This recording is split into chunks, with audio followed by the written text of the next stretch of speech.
Esperen, vamos a ponerle un poco de contexto. Bienvenidos a Contexto Podcast. Hoy 7 de marzo, volvimos a marzo. Pasó un año entero y no nos dimos cuenta y estamos de nuevo en marzo. Gallito, ¿cómo estás? Cansado.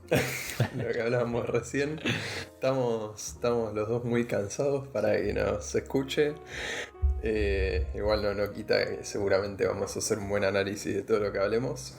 Pero ha sido una semana, me tocó arrancar esta semana la facultad y hasta que uno entra en ritmo, viste cómo es. Y estoy haciendo un curso aparte que creo que había comentado en otros podcasts y esta semana todavía no terminé el curso, entonces tuve días donde tenía en la computadora mientras miraba el curso, porque lo curso a la noche también igual que la facultad, y en la otra compu tenía lo que estaba cursando en la facultad. Fue un tremendo parto, pero por suerte el martes ya terminó el curso, solo me queda el proyecto final que me dan 3 semanas para hacerlo y ya voy a estar un Recordame poco de más qué era el tranquilo. curso, Gallo. De diseño. Uy, perdón, se cortó. De diseño gráfico. Ok. Sí, además lo que tiene esos cursos son bastante de laburo, supongo, de laburo práctico, Claro. más que un estudio de tal Todo teoría. proyectual. Claro. O sea, tengo el martes y jueves, y el martes me dan un trabajo para entregar el martes que viene, y el jueves te dan un trabajo para entregar el otro jueves. Entonces siempre por semana tenés 2 trabajos. Y mi facu es el mismo método, es una facu que trabaja proyectual también. Entonces tenés un proyecto integrador que arrancás desde el primer día de la cursada hasta que terminás. Y nada, es todo un reproceso. ¿Vos cómo andás? También cansado. Tuve una semana de la vez pasada que hablábamos de la teoría del sueño y todo. Una semana medio mala. Probé igual, lo que probé fueron 2 semanas, o sea, desde que la última vez que hablamos, no tomar café a la tarde, no, a ver si me cambiaba. Y probé tipo 2-3 días tomar café a la tarde y, o sea, se reirán, pero literalmente no podía dormir. O sea, y no creo que es por el café, sino más bien porque el cuerpo se acostumbró esas 2 semanas a no consumir X producto. Creo que me sucedería lo mismo con otros productos. Si no tomo, no sé, Coca-Cola por 2 semanas, cuando vuelva a tomar seguro va a tener un efecto en mi cuerpo. Pero bueno, nada, volviendo ahora al descanso normal. y en eso andamos. ¿Sabes que yo te tomé la del café y no lo estoy tomando a la tarde? Lo tuve que hacer nada más un día, que fue el viernes, sí, porque los viernes, que fue antes de ayer, laburo, doy clases y después curso, porque empecé a dar clases esta semana también de publicidad. Entonces, ese día dije, bueno, tomo café, pero la pensé porque el viernes a la noche no me iba a dormir temprano, entonces no. Pero los otros días no estuve tomando café. Y fue la primera semana de hacer eso que me planteaste vos, de no tomar a la tarde. Todavía no me funcionó tanto, pero sí creo igual que ponerle esas 2 horas que solía tener yo a la tarde cuando me tomaba un café, y después por 2 horas es como que te revivís un toque de nuevo y estás un toquecito más hiperactivo, y porque tomaba café bastante cargado, ¿viste? Claro. Y te ponías la mano y notabas, ¿viste? El pulso que temblaba, corta así. Todo eso no lo tenía, entonces llegaba la noche y por lo menos mi cabeza estaba como un toque más zen. Así que eso sí lo percibí. Después el sueño es otra cosa, pero es la primera semana. Creo que lo importante es como hablábamos la vez pasada, ¿no? Es conocer el cuerpo de cada uno, ir probando. No sé, yo por ejemplo en el verano me agarró la locurita de de intentar correr una carrera de 100 kilómetros en bici. Y fue tipo, en realidad fue una apuesta con mi vieja, tipo, che, a que en 3 meses corro una carrera. Y me metí tipo full, o sea, 3 o 4 veces por semana andar en bici, yendo a por todo.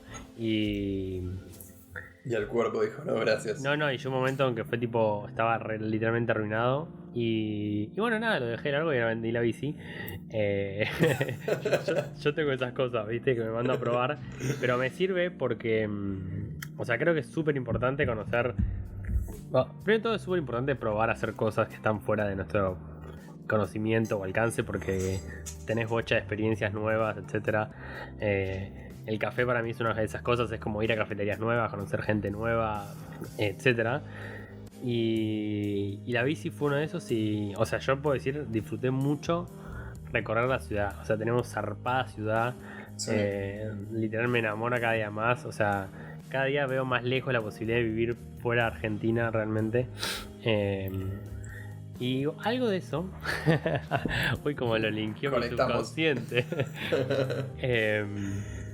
Quería como pensar, a ver qué pensás.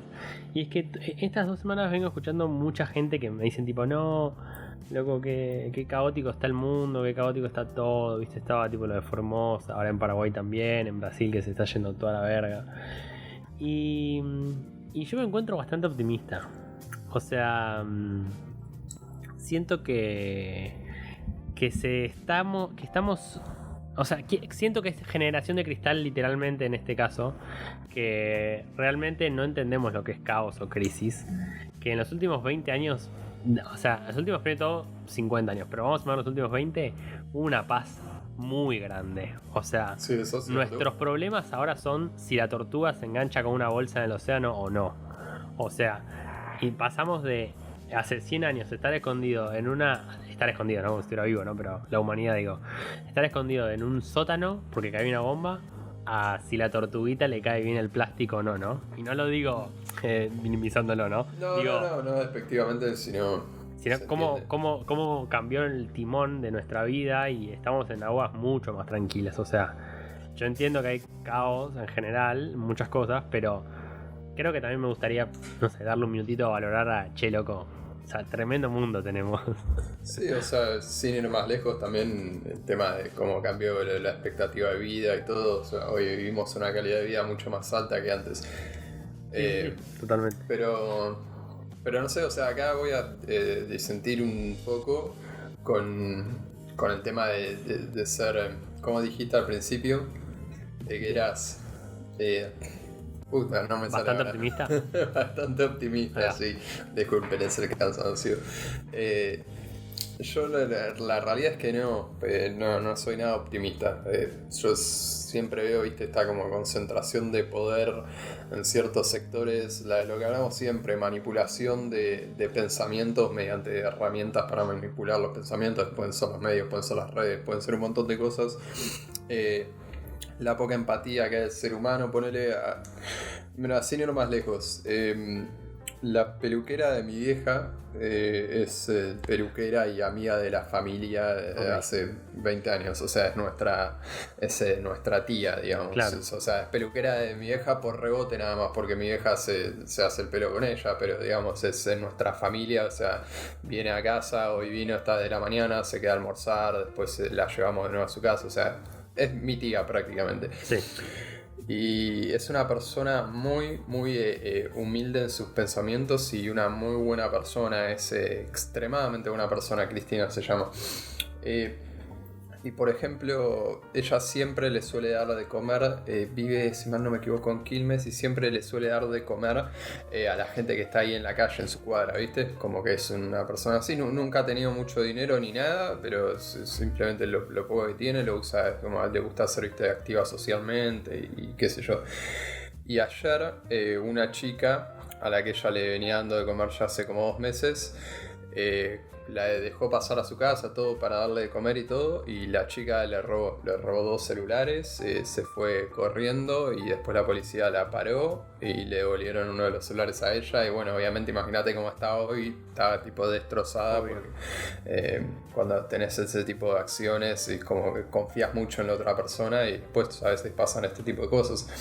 Entonces yo creo que ese es un problema, ponerle la raíz social, que lo veo tan creciente en Argentina muy en particular también, porque lo vimos en carne propia. Entonces acá lo sentimos realmente, y no hablo solo de los robos, sino hablo de cómo se comporta el ser humano para con el otro ser humano en todo tipo de aspectos. Entonces eso no lo veo con mucho optimismo, digamos. No, estoy, o sea, totalmente de acuerdo. Hay muchas cosas para no ser optimista. A mí lo que me pasa con esto es como que si hay un montón de cosas para no ser optimista y hay un montón de cosas para ser optimista. Pero creo que eso es lo lindo también del ser humano, y es esta capacidad de destruir y crear. O sea, muy fuerte de ambos lados. Y Y bueno, yo decido estar del lado, al menos estas 2 semanas, no sé, mañana tal vez. Si tomo café a la tarde, tal vez me voy del otro lado, del lado del pesimismo. Pero, o sea, a mí lo que me pasa también es que, ahora enganchándolo también con lo que estuvo sucediendo en este último mes en Argentina, digamos. Y es que hay un medidor, ¿sí? De un politólogo que el otro día lo publicó en Twitter, y que lo que hacía este medidor, ¿no?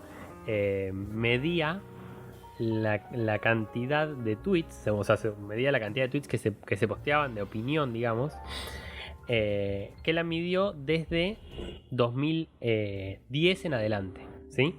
Sí. Y lo que medía esto era el sentimiento del que se vayan todos, asumiendo que el 2001 fuera un 100%. Uh-huh. Entonces lo que empezó a ver es que en más o menos 2010, 2011, por ahí, todavía no estaba Cristina, daba como un 35%.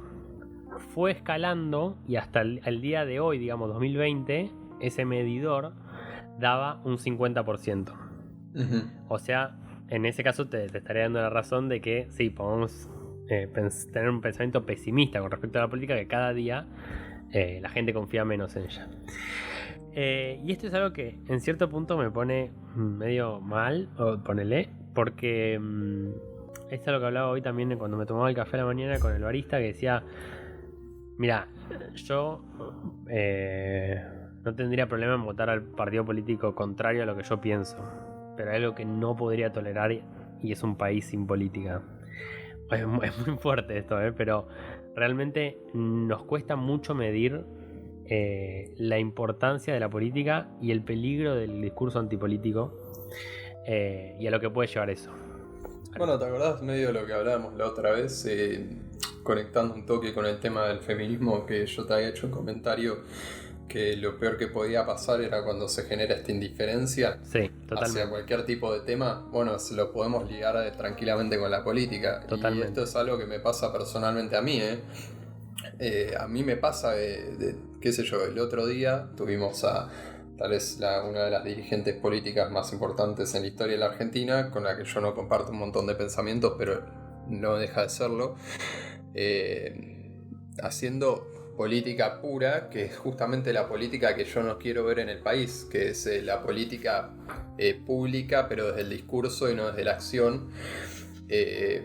Y yo veía eso y había algunos tipos de cosas, otras no, pero algunas sí, que se comentaban que me generaban cierta indignación, digamos.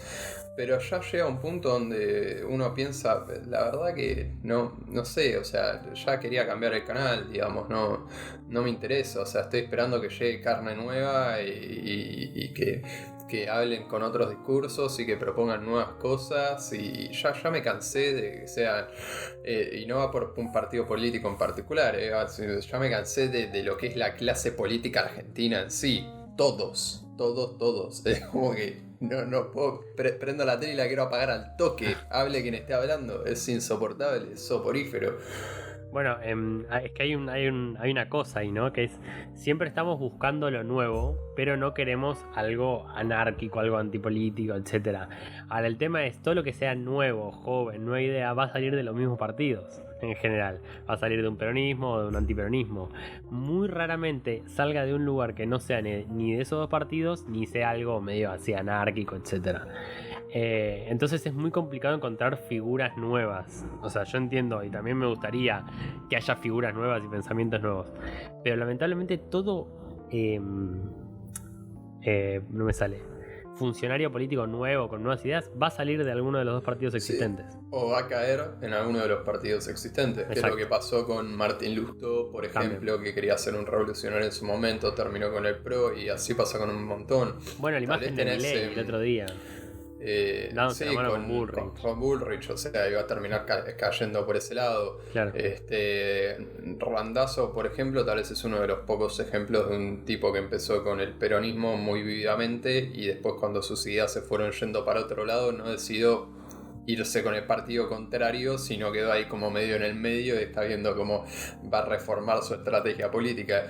Pero la mayoría termina cayendo en un lado o en el otro, porque la realidad es que si uno lo que busca es llegar al poder, para poder accionar, que acá está el error justamente de la política argentina en general, tiene que terminar eligiendo un bando porque si no, no llega al poder. Entonces, si no llegas al poder, no podés hacer nada de todas las ideas que vos estás pregonando. Entonces, también es eso, ¿no? Es como terminás cediendo un poco de lo que sos vos realmente para poder hacer un poquitito de lo que sos, porque si no, no podés hacer nada. Sí, es que lo que tal vez habría que hacer es como un suicidio político, digamos, que sería alguien en el poder crear algún tipo de institución que le dé poder a terceras fuerzas, ¿no? Que no sean ni un partido ni el otro, donde puedan encontrarse gente, por ejemplo, como Luz Torres, etcétera, y que esa institución tenga un poder de cambio. Es decir, no sé, por decir algo, ¿no? Crear un fondo de el pueblo, por decir algo, no un número, tiro, el fondo del pueblo. Sí. Que sea una cantidad de guita de los impuestos, de las inversiones todos los años va para ahí. Y que ese fondo sea manejado por por terceras fuerzas, digamos. Pero te lo corrompen en 2 años, eso. No, o sea, obvio, en este país no funciona. Le digo muy poca para fuerza. Dubái, eso. Pero digo, o sea, creo que la solución para que un tercer partido exista y ideas nuevas existan es que tiene que haber una institución que tenga poder de cambio, como decís vos, sí, con gente de terceras fuerzas. El día que pase eso, la gente va a decir, mirá, Lustó dice que tiene que hacer A, usa la plata del fondo y pasó A, y etcétera. O por lo menos se hace un referéndum social para ver si lo que propone Lustó es viable o no. Yo te lo juro, yo desearía que se haga referéndums. Desearía, pero que por todo, onda, che, ¿queremos votar a los jueces? ¡Pum! Referéndum. Che, y así. Y eso va, o sea, encima de eso, lo que hace es por te lo quita un montón menos de presión. por lo menos te da una... Te marca el camino de qué es lo que está pensando la sociedad también. Lo que pasa es que hacer un referéndum en la sociedad argentina, viste, puede ser también detrimental en lo político, porque es una sociedad que muchas veces, por ejemplo, vuelvo a retomar, el otro día habló esta persona en la televisión y yo estaba escuchando la radio, no pasa nada, podemos hablar, podemos mencionar nombres, pues somos particulares, no cobramos pauta de nadie, así que la Radio La Red. Yo nunca supe de qué bando es cada radio, ponele. Bueno, es que las radios son muy particulares, porque ponele, tenés algunas extremistas en el sentido como son el Destape, y tenés algunas que van cambiando, depende de quién es el director de la radio en el momento, claro. Y muchas veces tienen políticas bastante liberales, pero no liberales hablando de lo económico, sino corte de que tienen... Se han modificado. Sí, tienen tal vez 4 programas que son muy de derecha y después te meten 2 a la tarde que son muy izquierda, después es como que no. Y esas radios a mí son las que más me gustan, como claro. Que tienen un poco de variedad de todo y no pasa nada. Y ponele a la mañana, en Radio La Red creo que era el sábado o el viernes, no sé, pero hay justamente es un programa bastante de izquierda en ese momento. Y yo lo escuchaba ahí para tenerlo de fondo, viste, ni idea. Y... siempre la gente manda mensajes y obviamente el productor de la red en el momento elige qué pasar. Y estaba lleno de mensajes de gente grande, tipo de 60 años, hablando como de esta persona, esta líder política, hablando como si fuera una leona y como que nunca la van a... Y a mí me sorprendía porque digo, bueno, esa es la sociedad argentina también. No hablamos de argumentos y ideas y propuestas, hablamos de discursos y bancamos un discurso o el otro, no... Entonces si vos usás referéndums también y te puedo hacer un referéndum que la pregunta la hace esta persona y a esta persona la siguen un 60% del país y la persona propone abrir un nuevo estadio de fútbol como pasó en Santiago del Estero, acá en la capital federal, gastando un 20% de los recursos anuales de la nación. Y como la propone esta persona, esta líder política o líder político, todos van a votar y el referéndum da que sí. Entonces se van un 20% del capital anual del país en eso. Y obviamente en ese negocio los políticos se llevan una guita terrible porque es obra pública. Y quedó en eso. Entonces también hacer referéndums es mucho tantear con cuál es el estado educativo y de todo aspecto de la sociedad. Y Argentina no está muy lista para tomar ese tipo de decisiones. No, pero por ejemplo yo he tenido este debate de la intelectualidad o la educación de un país con gente, particularmente con una persona bastante liberal en lo económico, y me tiraba esta siempre de, no, bueno, es que la gente es muy boluda, vota, y voy a decirlo, vota Cristina, vota tal, ¿no? Entonces, como que partir de ahí es muy complicado, porque si la gente es muy estúpida, según vos, para votar el peronismo o el macrismo, lo que sea, tipo, o sea, ¿qué hacemos? ¿No? Porque el 80% del país está votando a uno o al otro. O sea, que hay un 20% que es muy inteligente. No, yo creo que... mira, yo como lo pienso yo, dentro de cada 40% de cada partido hay un 30% que entiende más o menos cuál es el plan de cada gobierno y un 10% que es fanático en general. Y esto que decías vos de que termina habiendo más seguir una épica o un discurso más que una idea, creo que también es muy culpable de los medios. Perdón, yo tengo una cosa con los medios, pero es que una vez que empezás a entender el poder que tiene un medio, te das cuenta que cambiando un poquitito un medio, das vuelta en la sociedad entera. Entonces pensaba el otro día, ¿no? Tipo, ¿cuál es la forma de desgrietizar los medios, ¿no? Que sean simplemente informativos. Y esto es algo de lo que hablamos una vez, ¿no? Y era tipo... mi idea es, tenés que lograr una tecnología tan grande de un medio, X medio, que publique solo tipo la verdad, onda que publique datos, ¿no? Por ejemplo, ahora está tipo chequeado, esta página chequeado, que solo tira datos, sí, no tira opinión. Pero no tiene repercusión mediática. Sí, no tiene casi repercusión, entonces, es una cagada. Porque... igualmente chequeado, los últimos 2 años también estuvo ciertamente politizada, porque era como ciertas cosas no te las voy a contar y otras sí. Es como lo que te voy a contar es todo real, pues es así, pues es un hecho. Pero hay otras cosas que elijo no analizarlas para... Entonces eso también, viste. Pero igual sí, es lo más democrático, digamos, que tenemos hoy en día, sin dudas. No, o sea, totalmente de acuerdo. No hablan de todo, es verdad.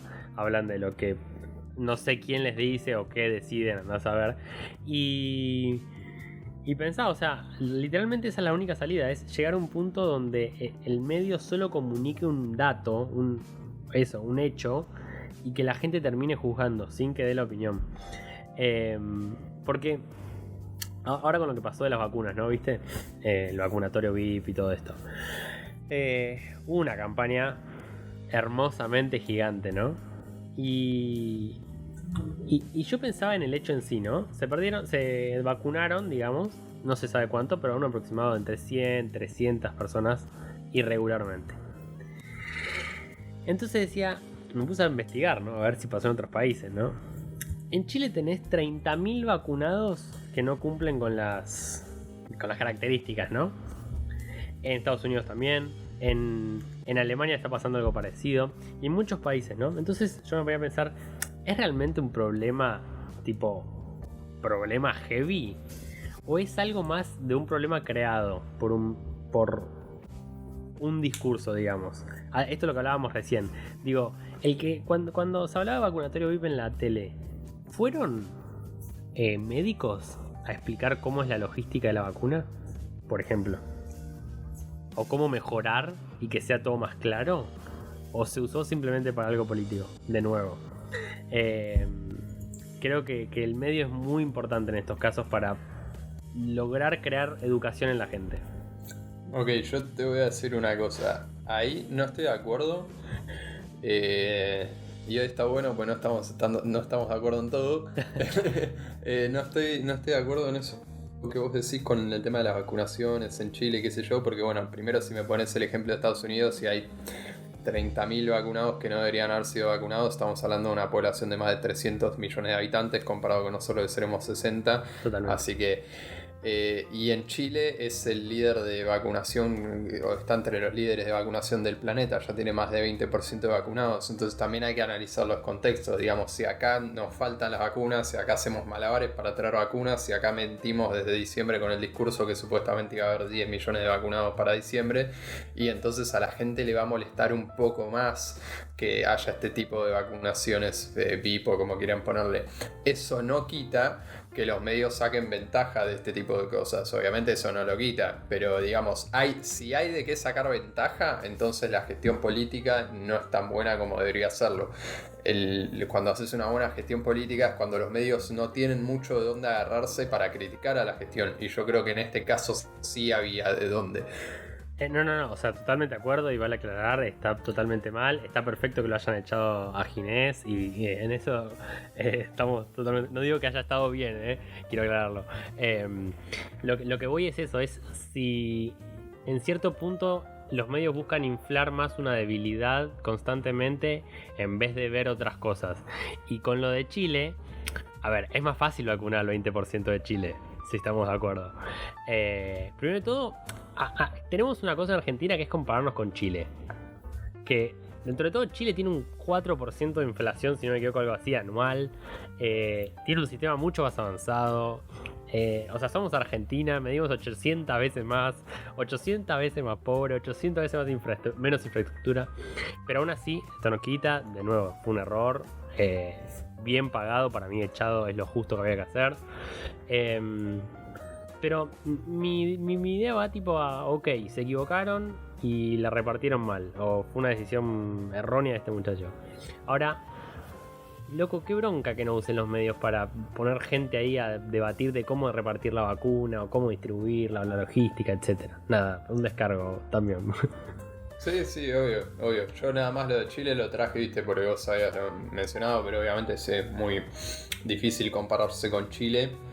Es lo mismo que pasa con Uruguay. También los países latinoamericanos, cuanto menos obviamente hay algunos que tienen pocos habitantes y hacen una gestión pésima, pero generalmente cuanto menos habitantes, nos da el ejemplo de Uruguay y Chile, y bueno, ahora también Paraguay, la gestión suele ser un poco más simple, porque miralo a Brasil, si no, la gestión, aparte en particular en la pandemia, si tenés muchos habitantes y sos un país latinoamericano, en la pandemia la pasás mal, porque no importa tu PBI o lo que sea, igual si tenés, ¿cuántos habitantes tiene Brasil ahora? 200 y pico, ¿no? Creo que es una barbaridad. Es una barbaridad para el tamaño del país que 209. Es una barbaridad, entonces significa que también vos tenés que traer 209 millones de vacunas, no es nada simple porque es algo, digamos, que escasea en el planeta, entonces obviamente no es tan fácil. Y eso que decís vos, obviamente comparar el 20%, obvio que el 20% de Chile es mucho menor que el 20% de Argentina, sin dudas. Pero bueno, sí, es un error, pero al mismo tiempo no quita que Chile históricamente ha sido un país que no solo ha sido menos que Argentina económicamente a través de su historia, esto obviamente esta última década ha cambiado muchísimo, pero hablando a través de su historia, sino que también ha sufrido un montón de cosas que sufren todos los países latinoamericanos, como dictaduras de todo tipo, violación de los derechos humanos de todo tipo, cambios de gobiernos repentinos de neoliberalismo a gobiernos de izquierda constantemente, ha tenido problemas, sin ir más lejos, este mismo gobierno hace 2 años o 1 año y medio tenía gente en la calle, antes de la pandemia tenía gente en la calle prendiendo la calle fuego por decisiones que se tomaban en la educación. Sí, en la educación y en el tema del transporte. ¿Cómo se dice? Del transporte, exactamente. Digamos, es un país que sufre muchísimo distintas cosas sociales, pero eso no se ve tan reflejado en su economía, porque al fin y al cabo es un país que no lo sostiene tanto la economía estatal, sino el Estado es realmente un gestor. Entonces, bueno, también nos podemos comparar en esos aspectos. No, o sea, nadie duda de la eficacia del gobierno de Chile, o sea, ojalá pudiéramos gobernar mejor, más cercano a ese tipo de estado, digamos. Algo que pensaba con esto de que vos posteaste hace unos días, posteamos en Instagram, que decía esta idea de cómo acabar con la roña política, ¿no? Entonces empecé a pensar tipo, o sea, literalmente quiénes son los responsables de la roña, ¿no? Entonces básicamente caía en dos, y era o el partido político, que es el que la produce, y los medios, que son los que la distribuyen, ¿no? Entonces decía, en términos políticos, o sea, los partidos políticos deberían en cierto punto depurar los lugares más radicales de su partido, ¿no? Por ejemplo, en el caso del PRO, hay gente con la que a mí me gusta mucho escuchar, Mario Negri, Cornejo, etcétera, y gente que me parece, nefasta, o sea, estilo Burrich, estilo los que hay un un grupito también dentro del PRO, que es por ejemplo los que hicieron los de las bolsas mortuorias, etcétera. Y lo mismo con el kirchnerismo, ¿no? Dejar más gente que pueda dialogar, que pueda debatir y quitar lo más radical, aunque sabemos que lo radical trae votos. Y desde el punto de los medios me cuestionaba algo, ¿no? Decía, una pregunta, ¿no? En el caso por ejemplo, del vacunatorio, que es algo más que abre la grieta. ¿Se enteró el jujeño o le importa al jujeño que se hayan repartido mal 300, se hayan regalado a amigos 300 vacunas? ¿O al jujeño le importan más otras cosas? Por decir jujeño, ¿no? Por decir, no sé, al de Tierra del Fuego. ¿O es un problema porteño la grieta? Eso sí es un buen punto, pero bueno, también tiene que ver un poco con la mala política, digamos, la política cuasi cancerígena que hay en las provincias del país, ¿no? Como que si hay... Primero que nada, para los que estén escuchando, si algunos no saben lo que es la roña o rosca política, es muy simple. En Argentina funciona y en los países latinoamericanos desde la prehistoria. Es básicamente yo te doy esto y vos me das un cargo político, o yo te doy esto y vos más adelante me das otra cosa. Es como funciona la rueda política en el país, es conocido, o sea, no es nada nuevo. Le dicen rosca porque gira justamente de esa manera. Es como funciona la política en el país, no hay nada para hacer, o sea, la política de derecho, la política de izquierda, todo funciona así. Las decisiones se suelen tomar en base a qué beneficio puedo sacar, no solo económico, sino muchas veces de votos. Para conseguir los votos en el Senado, en la Cámara de Diputados, se tiene que hacer mucha rosca. O sea, esto que pasa cuando no se presentan diputados para no dar el quórum, surge todo de una rosca. Es que le estoy dando a esos diputados para que no se presenten, porque si no, ¿por qué no se van a presentar? Entonces, si hay rosca, digamos, acá en lo que es la gestión, digamos, de la capital federal y todo lo que está concentrado en el poder de la nación, que está concentrado acá en Capital Federal y en la provincia de Buenos Aires. En el resto de las provincias mucho más, porque hay menos manera de controlarlo, de que se evidencien este tipo de cosas. Entonces es muy complejo en Argentina, aparte con su extenso territorio, a ver cómo solucionar estos problemas. Bueno, hay algo que Jorge Asís, un escritor acá de Argentina, una vez dijo y me pareció gracioso, pero hasta cierto punto interesante. Decía, lo invitaron a hablar y que opine de política, etc. Y él dijo, para mí lo que habría que hacer es que una vez que sube un presidente a ejercer su cargo, tiene inmunidad. 4 años de inimputabilidad. ¿Qué Me acuerdo de haberlo escuchado. Y dice, ¿qué es lo que va a hacer eso? Eso va a hacer que en los medios, básicamente, no se debata de si Cristina se robó 10 bolsos o Macri le pasó la guita del correo o lo que sea, sino que se va a debatir cómo mejorar el país, porque no van a tener críticas que hacer porque son inimputables, básicamente. Entonces, decía, ¿cómo correr el debate político de si Ginés le pasó 10 vacunas o si, no sé, Macri hizo tal cosa? Entonces dije, bueno, tal vez es esa la solución. No. Inimputabilidad. En Argentina no podés hacer eso, porque no, lo que se puede llegar a hacer en este país, si se hace algo parecido, es el que está en el poder hacer realmente lo que se le canta. No llega al segundo año, no llega a la legislativa. No, hace lo que se le canta. Se prende fuego el país a los 2 años. No, pero algo de lo que comentó al tener una story, yo decía, me parece que tenemos que deconstruir la idea de lo que es un político. O sea, tenemos que entender que un político es un humano, como vos y como yo, que tenemos ambiciones, miedos y deseos. Entonces, o sea, desde el cierto punto, aceptar que se van a equivocar. O sea, y no estoy dándole el perdón a nadie, yo no soy nadie para dar el perdón, pero me parece que en el punto en el que aceptemos que se van a equivocar, y no estoy hablando de equivocaciones graves, me refiero a equivocaciones, no sé, Carrió le va a dar un laburo al hijo en la oficina, o tal vez es muy garantista lo que estoy diciendo, o Ginés le va a dar una vacuna a la mujer, yo qué sé, pero digo, pensar en, che, pará, el político es un tipo que nació en el mismo lugar, o sea, a la par tuya, y tiene las mismas dudas y miedo que vos. ¿Cómo esperás que él no se equivoque si nosotros nos equivocamos todos los días? No, aparte de la cosa tan simple como, qué sé yo, se tiene que cortar el pasto en la ruta. Y la aposta es que si tenés un amigo que justo tiene una empresa que corta pasto, lo llamás a él, levantás el teléfono y lo llamás a él. Y después aparece en el coso que se contrató una empresa amiga de políticos. Pero vos lo hiciste como un ser humano, ¿entendés? Como si tenés que cortar el pasto en tu casa y vos conocés un jardinero del barrio y llamás al jardinero del barrio.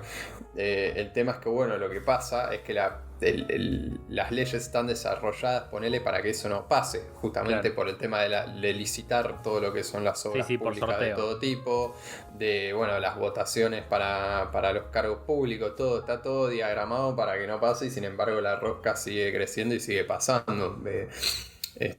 Yo, mira, te voy a contar una muy breve anécdota. No sé cuánto tiempo vamos del podcast. Tranqui.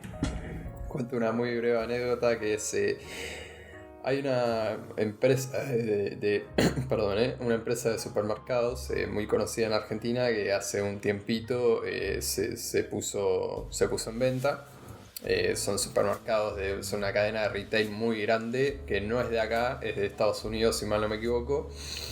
Y la compró. No la quiero mencionar, pero no es. Okay. Se puso en venta y la compró un grupo político que se llama. El grupo político sí lo puedo mencionar, no voy a mencionar la marca. La compró el grupo de Narváez. Lo puedo mencionar porque lo mencionan en todos los medios. ¿Cómo compra Narváez? Mañana va a ser dueño de mi vida. Y bueno, la compraron, qué sé yo, y la compraron muy barata. ¿Y qué pasa? Justamente cuando la compraron, a los 3 meses tenía que cambiar el servicio de limpieza de todos los lugares donde había tiendas, de todos, absolutamente todas las tiendas, el servicio de limpieza general, que estamos hablando de una licitación de millones de pesos, claro, anuales, millones, arriba de los 100 calculo, y tenía que cambiar el servicio de limpieza. ¿Qué pasa? El servicio de limpieza lo tenían con una empresa con la que ellos estaban cómodos hace varios años, pero no es una empresa muy grande. No sé cómo explicarlo. Es una empresa normal, pero por alguna razón llegó al servicio de limpieza de esta empresa muy grande y estaban cómodos, no tienen grandes problemas porque el jefe de compras de esta empresa tiene buena relación con el de limpieza, entonces cualquier problema que haya se resuelve, digamos, no tienen grandes problemas. Para presentarse a la licitación, una empresa de limpieza mucho más grande habló con esta empresa de retail y les dijo: mira, nos queremos presentar, qué sé yo, sabemos que podemos hacer un precio competitivo porque obviamente somos una empresa mucho más grande que la que tienen actualmente, entonces ya está, nos vamos a presentar. Lo más lógico es que, como es una licitación, se mide por precio y calidad de producto, lo más lógico es que se presente una empresa grande, la gana, ya está, no hay nada que hacer, porque si... Yo explico, por más que no sea una entidad pública, las organizaciones se diagraman así con licitaciones. ¿Para qué? Para que no haya corrupción interna, justamente. Entonces, si se presentan 3 empresas a la licitación y la tercera tiene el precio más barato y ofrece el mejor servicio, si vos elegís la primera, tenés que explicar adentro de la empresa y tenés que explicarle a la otra empresa por qué elegiste a la primera. Y si no tenés una justificación válida, la otra empresa que te iba a otorgar el servicio te puede impugnar y te puede hacer una denuncia. Entonces es como que se hace una licitación pública justamente para evitar la corrupción y que no elijan a este porque es amigo de no sé quién y lo que sea. Para esta licitación, como esta empresa quería quedarse con el servicio actual, ¿sabes qué hizo? Como las máquinas de limpieza eran de la empresa, les dijo a todas las otras empresas que se querían presentar a la licitación que tenían que comprar sus propias máquinas, y a esta empresa que ya estaba le dijo: si ustedes se presentan a la licitación, nosotros les dejamos las máquinas. Legalmente no está mal.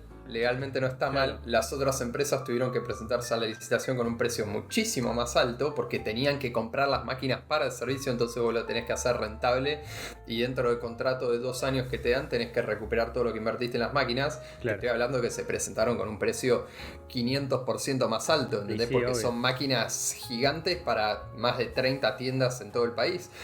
Entonces la otra empresa terminó ganando la licitación porque esta misma le prestó la máquina. Le dijo: tomá, si se quedan ustedes les damos la máquina, si viene otro no. Entonces legalmente no está mal, pero sin embargo hubo un acto de corrupción explícita dentro de una licitación pública y como legalmente hay un loophole ahí, no se pudo generar nada. Y eso que se ve, imagínate que se ve en una empresa privada, una empresa de afuera.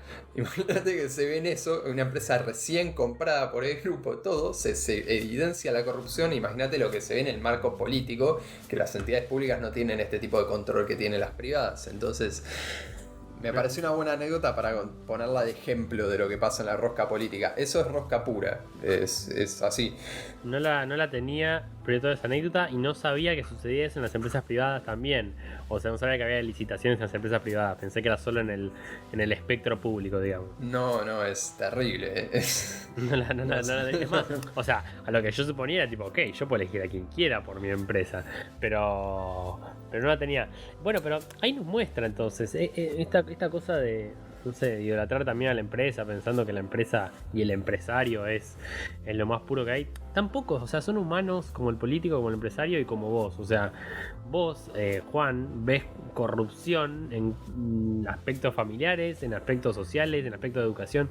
Entonces, no sé, tal vez creo que es momento de, en cierto punto, darnos un poquito de changüí al humano y aceptar que claramente vamos a querer beneficiar en cierto punto a los nuestros.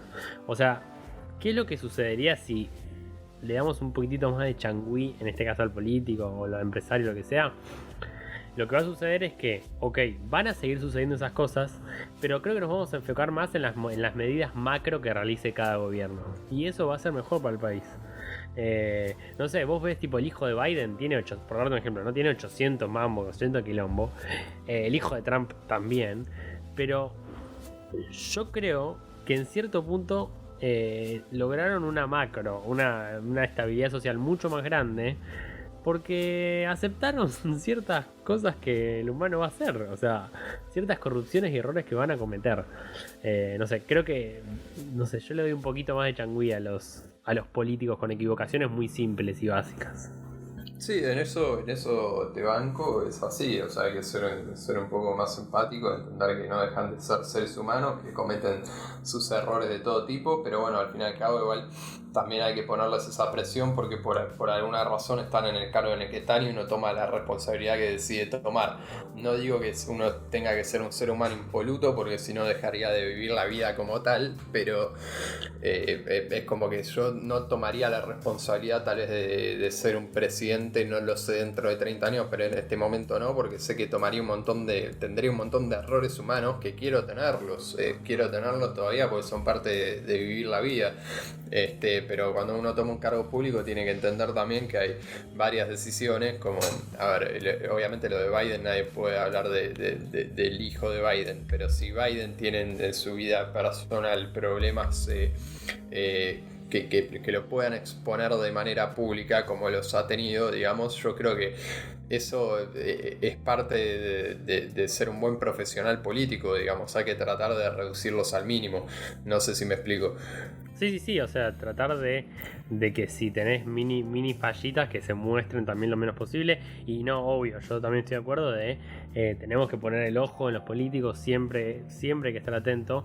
Pero hace poco leí un newsletter que recibo de un medio independiente que decía, tenemos que castigar pero sin vendernos a los desestabilizadores.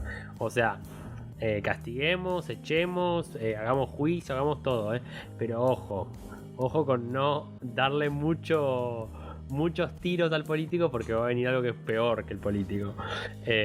No sé, yo creo eso. Sí, eso coincido. O sea, hay como se agarraron de esto, viste que yo te digo, si hay de dónde agarrar, los medios tienen una justificación para agarrarse, pero al mismo tiempo también deciden agarrarse más de lo normal porque justamente es parte de la desestabilización que quieren generar.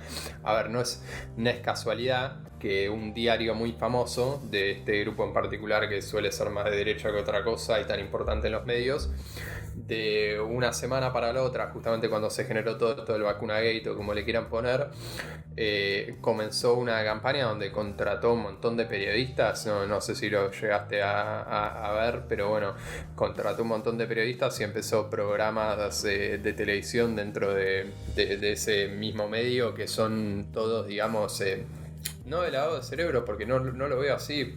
Son programas de opinión y la gente que los querrá ver los ve y la gente que no. Pero agarraron un montón de periodistas que tenían estas opiniones extremistas de derecha en otros programas y los llevó todos a este canal de este grupo que es conocidamente un diario, pero empezó un programa de televisión hace unos años y les está yendo bien, digamos. Hicieron toda esta movida de un día para el otro, movieron como 6-7 periodistas, que son periodistas de primer nivel, que que tienen su opinión propia muy formada, pero para mí no son malos periodistas, son buenos periodistas porque al periodismo va mucho más allá de la opinión. O sea, hay uno en particular que es joven, que tiene unas cualidades para hacer monólogos excelentes y tiene unas cualidades de presentador muy buenas y es muy informativo en lo que dice y todo y habla muy claramente. Yo no coincido en un montón de opiniones, pero no creo que deje de ser un mal periodista, ¿viste? Pero metieron así de un día para el otro 6-7 periodistas, pum, todos adentro del canal, todo lo tenían armado hace tiempo y lo dispararon en el momento estratégico, que era el momento donde el gobierno se vio más débil por mucho tiempo. Bueno, y tiene una cifra, $15 millones fue lo que puso un expresidente en este nuevo grupo para formar parte, que tampoco es casualidad, y esto sucedió en febrero. Sí. Pero sí, y ¿sabes lo que también me sorprendió en eso que decís vos?